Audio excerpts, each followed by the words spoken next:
Physical AI. It's the next frontier of artificial intelligence. Not AI that only writes text or generates images, but AI that can understand and operate in the real world. Think humanoid robots, factory automation, warehouse systems, and even smart home helpers. We are talking real-world tasks, from folding clothes, assembling components, cleaning homes, navigating warehouses, tasks done in autonomous factories and smart environments. But training these systems is much harder than training software AI. Why? Because robots need real-world human activity data to learn movement and coordination. And that is where India is suddenly emerging as this low-cost hub for data collection. In a recent, deeply reported ET story, my colleagues Disha, Acharya and Puran Choudhary uncovered how startups, instant house help platforms like Snabit and Pronto, are collecting physical AI data using wearable cameras and egocentric recording systems. They are recording inside homes, garment factories, and workplaces. So, in this episode, I ask Disha and Puran 3 key questions. Who owns this data? Where does it go? And as always, the most critical question: can India's privacy laws keep up with this next AI innovation? It's Thursday, the 28th of May.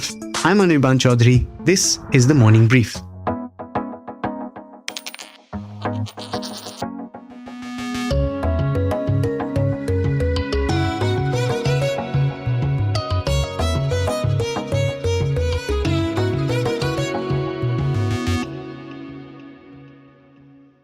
Hi Puran, hi Disha. Very warm welcome to the Morning Brief. Hi Anirban, thanks for having us here. Hi Anirban. Okay, now great story on physical AI and the problems with data collection for training physical AI tools. Now, explain to me why this sudden spurt around physical AI in a market like India. Or is it also working as a mass data collection center for the biggies in the US to help them train their physical AI models? Right. I think to just set some context, Anirban, why we're talking about this right now is because there have been a couple of videos on the internet going around where there are factory workers wearing some gear and doing their work. Same is happening in garment factories. Similar things are being seen with instant house help apps, which are running pilots, right? So that is one of the reasons why we're talking about it. In general, also, physical AI is become a larger topic of discussion because this is something that is not as equal to a software, because currently we don't have data that can help train these robotics. And given there's so much talk around labor and how there's not enough labor in Western countries, these robots are sort of supposed to replace that. But again, we don't have data for it because these robots require physical movement, gravity, and real world scenarios to learn from it. Why India is in the picture right now is because it's really easy to train the data here. We already have, low cost environment for human activity, and the data collection becomes very, very simple. Earlier, if the data was selling at, let's say, $14, $15, now it has come down to $3 and $4. So there is definitely a lot of opportunity. But again, this data is going to another country to train some other sets of robots. I don't think it's staying in India yet, which is a bit of a problem. And I'm sure we'll talk a lot more about it going forward. Got it, Puran. Now, Disha, let's come to the act of data collection itself. Give me 2 examples of how data is collected for physical AI and explain to me the entire process, starting from how the collection happens to where it ends up. So we can take the example of a home kitchen environment, which is currently in news, and a garment factory. So in a home setup, an organizer or a cleaner wears an outward-facing egocentric camera.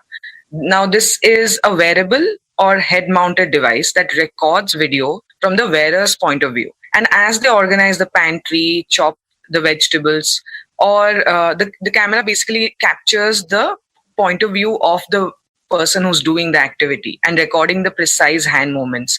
And the same goes for the industrial setting where we are talking about a garment factory. The camera is basically recording the way the stitching is happening or the components are being put together. Now, this is the raw video which is uploaded. Then this is processed by a local data firm where annotators will tag actions like pick up the object or open cabinet, etc.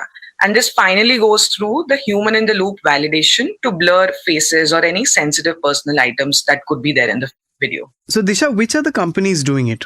Right now, startups like Human Labs, Human Archive, Aura ML, Build AI, FPB Labs, and Manav Robotics are actively working on this egocentric data supply chain. They could be gathering, annotating, or exporting these data sets based on what their working is right now. And recently, the on-demand domestic health services platforms like Pronto and Snabbit were in the news for experimenting the possibilities of data collection for physical AI. Got it. Okay, now that brings me to the problems around this data collection. Puran, explain to me the legal problems here. Privacy, personal information breach. What are we looking at?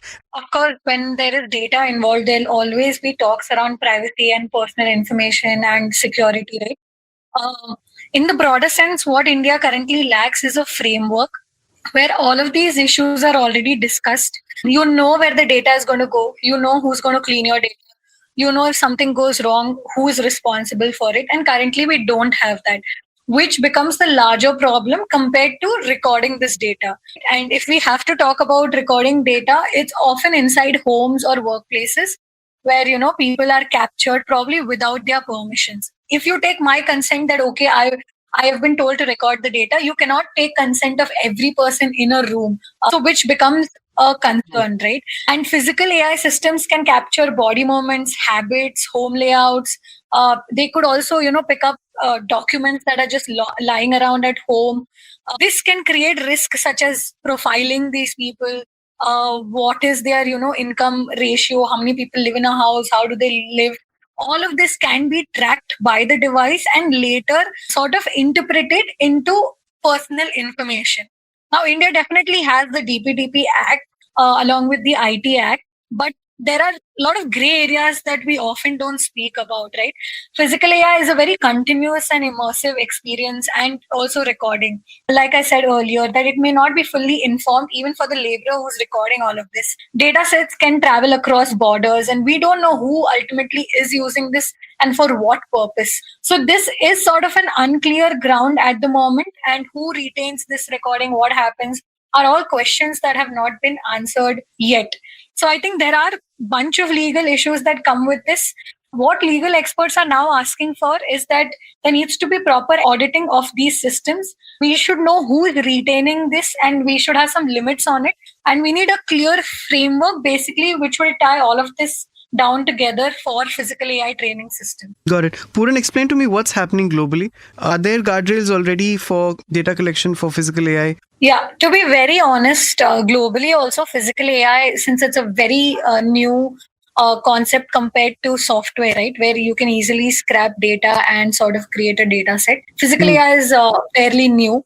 And the regulation are also very early. It's almost like how we used to talk about AI a few years back, AI safety, guardrails, governance, accountability. All of that is now being talked about for physical AI. The US, if you talk about the US, they are very innovation first, especially when it comes to robotics and humanoid AI. So they definitely have guardrails when it comes to moving the data around. So there is definitely Europe also, which has the EU AI Act and a bunch of privacy rules. And they also has risk-based AI classification, which is all tying down physical AI also together right now. But physical AI also is a new segment. So everyone is figuring it out while we talk about it. Since they already have such strong personal privacy and guardrails in place, this protects it. And that's where India currently lacks. So if I have to sum it up, guardrails are emerging, but standards are still fragmented and incomplete overall, be it any sort of country.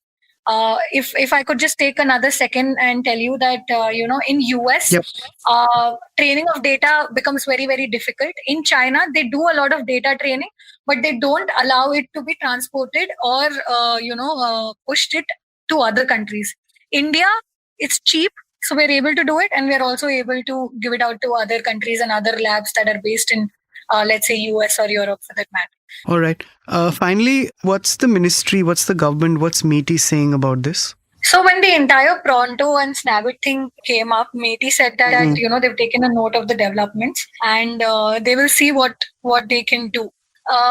So while they haven't issued a formal public directive yet, they are reviewing and how these practice align with the current existing laws. That is what we have heard so far. We're hoping that over time there'll be more discussions on it, I'm sure, and we'll hear more about what happens in the physical AI system. Currently, there is no dedicated physical AI or embodied AI regulatory framework in India. And that means the ecosystem is currently operating in a largely undefined regulatory zone, and that does not make them punishable at the moment.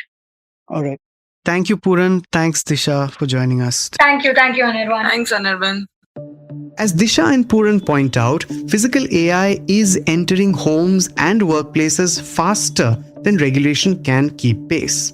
In fact, underneath all the futuristic talk about humanoid robots and AI helpers is an age-old question. What happens when humans, their labor, their movements, and their behavior become raw material for the next tech boom?